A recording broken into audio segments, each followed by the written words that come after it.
చిన్న స్టోరీ చెప్తాను. ఈ స్టోరీలోనే ఒక మెసేజ్ ఉంటుంది.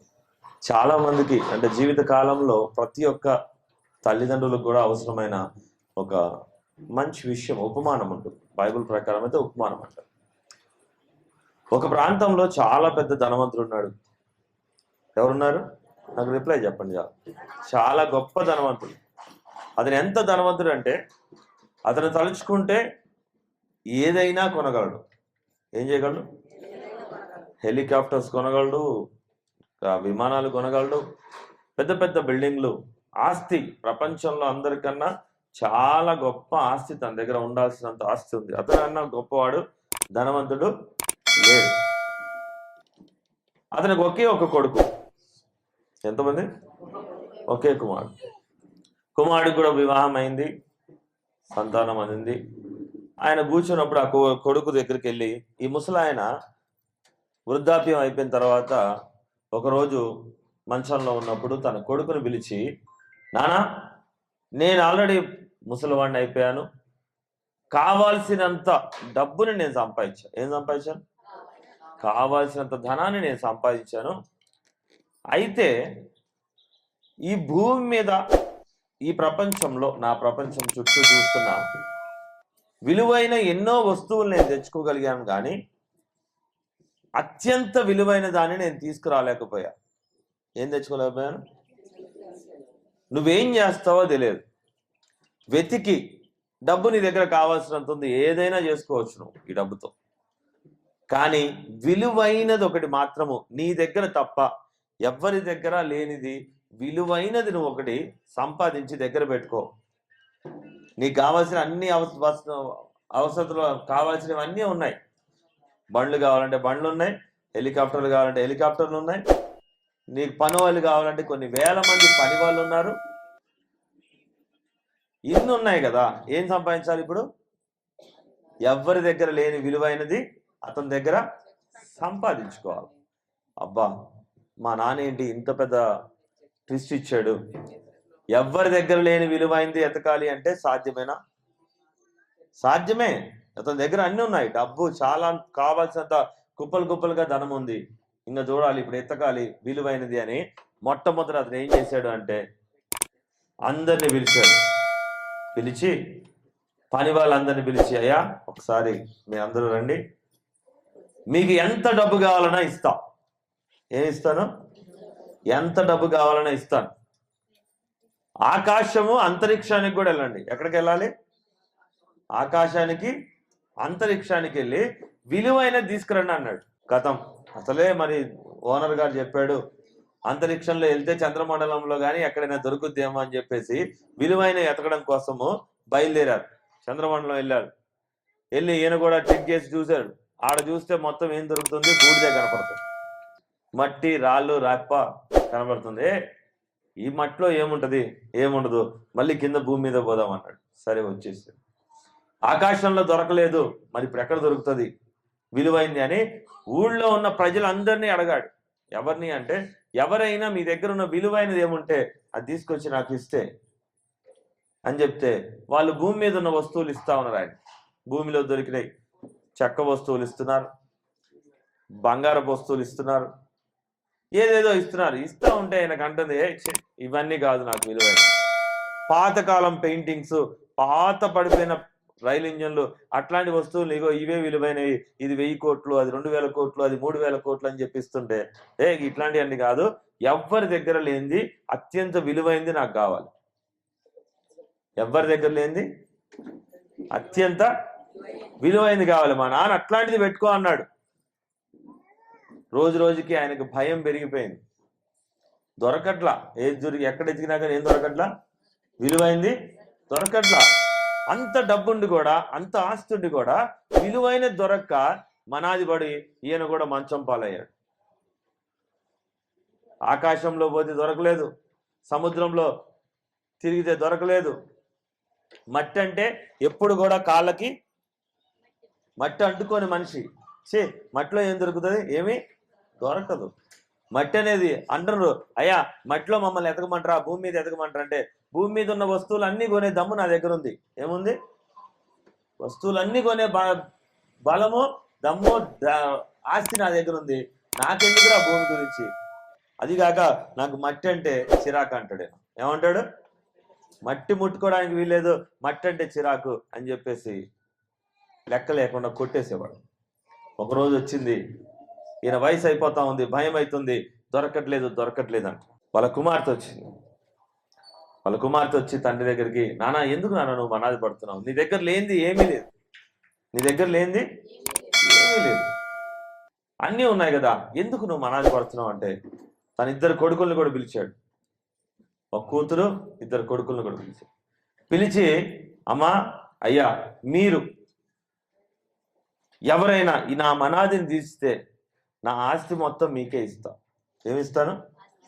3 ఉన్నా సరే నేను మీ 3లో కూడా నా మనాదిని తీర్చిన వాళ్ళకే ఆస్తిని ఇస్తాను. ఏం కావాలన్నా అంటే ఈ ప్రపంచంలో అన్నిటికన్నా విలువైనది నాకు కావాలి, అది నా దగ్గర తప్ప ఇంకెవ్వరి దగ్గర ఉండకూడదు అని చెప్పేసి చెప్తే కొడుకులు 2, ఏయ్ మనకున్న ఫ్రెండ్స్ అందరిని పిలవండి రా, మా నాన్న చెప్పిన దానికి విలువైనది ఎత్తుకుదామని చెప్పేసి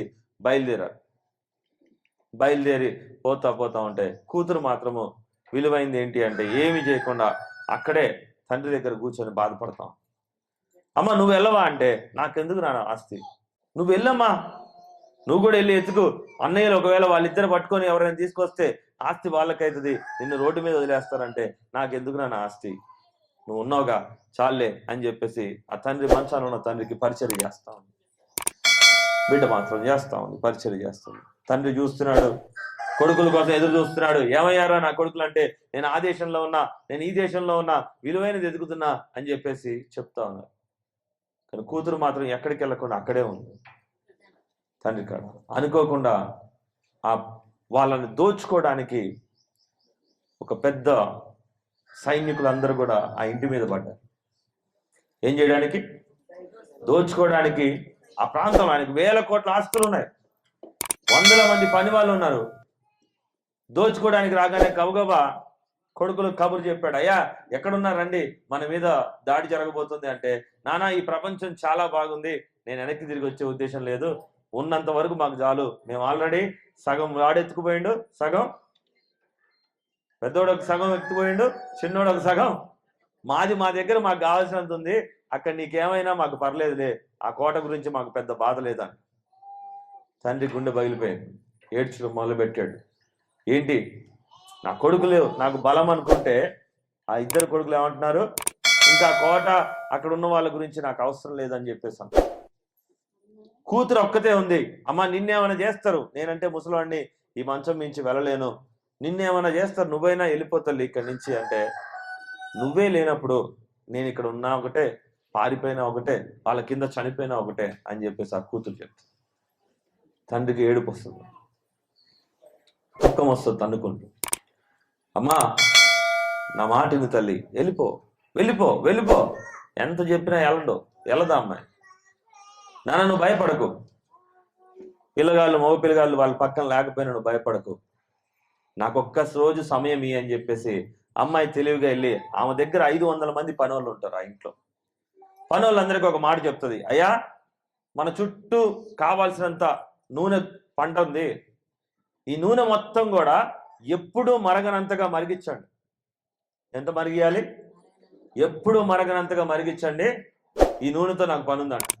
సరే అని చెప్పేసి నూనెను మరిగించి ఏం చేయాలి అంటే, మరుగుతున్న నూనెని గోడ మీద, చుట్టూ కోట గోడ మీద పెట్టండి. ఓకే పెట్టేస్తా, తీసుకెళ్లి గోడ మీద పెడతారు. వచ్చిన వాళ్ళందరూ ఫస్ట్ చేసే పని ఏంటంటే, గోడకి చుట్టూ తాళ్ళు వేసి కోట ఎక్కితే గానీ గోడను ఏం చేయలేరు, కోట ఎక్కడానికి పైకి ఎక్కుతారు. తాళ్ళు వేసి లాగ్గానే ఆ మరుగుతున్న నూనె వాళ్ళ మీద పడుతుంది. దాదాపు 3000 మంది వస్తే 1500 మంది ఒకేసారి చచ్చిపోతారు. తెలివి కలదు. వెంటనే ఇంతమందిని ఒక్కసారి చంపగలిగారంటే ఇంకా మిగిలిన వాళ్ళ మనం బతకడము కష్టమని భయపేసి ఆ మిగతా వాళ్ళు పారిపోతారు. పారిపోయిన తర్వాత తండ్రితో చెప్తుంది, నాన్న వాళ్ళు పారిపోయారు, ఇంక నువ్వు భయపడకు. తల్లి ఏంట్రా ఎలా చేసినావు, నువ్వు ఒక ఆడపిల్లవి, నువ్వేం చేయలేదు అనుకున్నా, నేను నీ వల్ల కాదనుకున్నా, ఆడపిల్లవి నువ్వు ఎలా చేసినావు అంటే, నాకు నీ మీద ప్రేమ, నిన్ను కాపాడుకోవాలన్న భయం తప్ప వేరే ఏం లేదు నాన్న నేను చేయడానికి. ఆ తండ్రికి లేచి వాళ్ళ నాన్న ఫోటో చూసుకుంటూ చెప్పిండు, అమ్మా విలువైంది సంపాదించాలని చెప్పేసి నేను ఎతకడానికి పంపిస్తే ప్రపంచం మొత్తానికి విలువైంది నా ఇంట్లోనే ఉన్న సంగతి నాకు తెలియలేదు. గట్టిగా దేవుని స్తుతిద్దాం. విలువైంది ఏంటి అంటే మంచాన ఉన్నప్పుడు కూతురు తప్ప ఏ పిల్లలు కూడా ఎక్కువగా చూసుకోలేరు. తండ్రి ఏం చూసుకోలేరు? కుమార్తె చూపించే ప్రేమ ఎంతమంది మగవాళ్ళు, ఎవెన్ నేను కూడా పురుషుడినైనా కానీ ఆడపిల్ల చేసేది మగవాళ్ళు చెయ్యలేరు. అలాంటిది నువ్వు నా కోసం చేస్తున్నావు తల్లి. నిజంగా నేను మర్చిపోయాను, నా దగ్గర అన్నీ ఉన్నాయి కానీ నువ్వు ఉన్నావు అనే సంగతి నాకు తెలుసుకోలేకపోయాను. నువ్వు ఉన్నావు అన్న సంగతి నేను నీకు విలువ కట్టలేను, నీ ప్రేమ కన్న విషయాన్ని కూడా నేను తెలుసుకోలేకపోయానని చెప్పేసి ఆ తండ్రి ఆ రోజు బాధపడతాడు. కుమారులు ఇద్దరిని పిలిచి, అమ్మా నాన్న మీరు ఎత్తుకుపోయింది పోగా మిగిలింది ఇగో చెల్లికి రాయనా అంటే తనంటది, వద్దునా మేము ముగ్గురము ఒకటే. నీకు తెలియని విలువేంటి అంటే నీకు పుట్టిన వాళ్ళము మేము నిలబెడితే నీ పేరు విలువైనది అయితే తప్ప మిగతా ఏంటి కూడా ఈ ప్రపంచంలో. ఆ కూతురు ఘనత గురించి ఆ రాజ్యంలో ఒక మాట చెప్తాడు.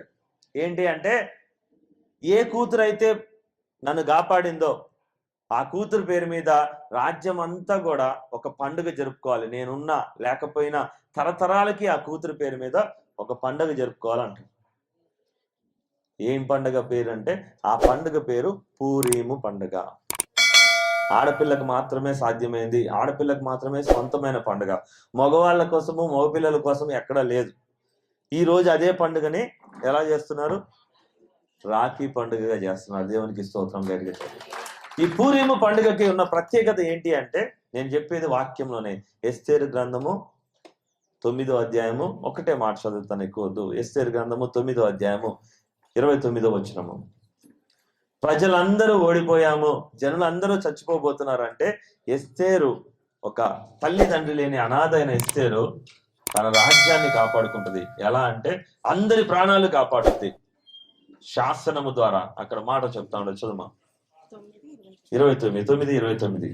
అప్పుడు పూరీమును గూర్చి రాయబడిన ఈ రెండవ ఆజ్ఞను దృఢపరచుటకు అబీహయీలు కుమార్తెయును రాణియునైన ఎస్తేరును యూదుడైన మొర్దెకైను ఖండితముగా రాయించిరి. దేవునికి స్తోత్రం కలుగును. హల్లెలూయా. జనాలందరినీ చంపేస్తానని రాజు తన వర్గంలో తన బంధువుల్ని తన వారిని అందరినీ చంపుతాడంటే ఆ రాజు చేయబోయే మారణ కాండకి ఏ పురుషుడు ఏ క్రైస్తవుడు ఎవడు కూడా అతనికి ఎదురు మాట్లాడే పరిస్థితి లేదు. అందరినీ ఆ వంశాన్ని ఇశ్రాయేలును లేకుండా చేయడానికి చట్టం రాపిస్తారు. కానీ అక్కడ యూదుల కొరకు ఒకే ఒక ఆడపిల్ల నిలబడుతుంది. తన పేరే ఎస్తేరు. గమనించండి. దేవునికి స్తోత్రం. ఆమె పేరు మీద ఆమె మారుస్తుంది ఈ చట్టాన్ని. ఎవరైతే నా వాళ్లకు వ్యతిరేకంగా చేశారో వాళ్ళు మరణం అవ్వాలి తప్ప నా వాళ్ళు అవ్వద్దని ఒకే ఒక ఆడపిల్ల ప్రాణానికి తెగించి ఆ రోజు ఇశ్రాయేలుని కాపాడింది. కాబట్టి ఈరోజు ఇంకా జీవితాలు, క్రైస్తవ జీవితాలు కానీ ఇశ్రాయేలులు కానీ ఆ నగరులు కానీ ఇంకా బ్రతుకునడానికి ఒకే ఒక ఆడపిల్ల కారణం. ఆమె పేరు ఎస్తేరు. అలాగే మనం చాలా మంది తెలియదు, అన్న ఆడపిల్ల అంటే అక్కడ పిల్ల, ఎక్కడ పిల్ల? అక్కడ పిల్ల. అక్కడ పిల్ల గురించి పక్కన పెట్టు. కానీ ముసలితనం వచ్చిన తర్వాత, మంచంలో పడిన తర్వాత తెలుసుకున్న విషయం ఏంటి అంటే అదే ఆడపిల్ల మాత్రమే తల్లిదండ్రులకి ఎలా ఉందని ఆలోచిస్తారు. ఈరోజు కూడా మన ఆడపిల్లలకి మనం నేర్పించాల్సిన విషయాలు అదే.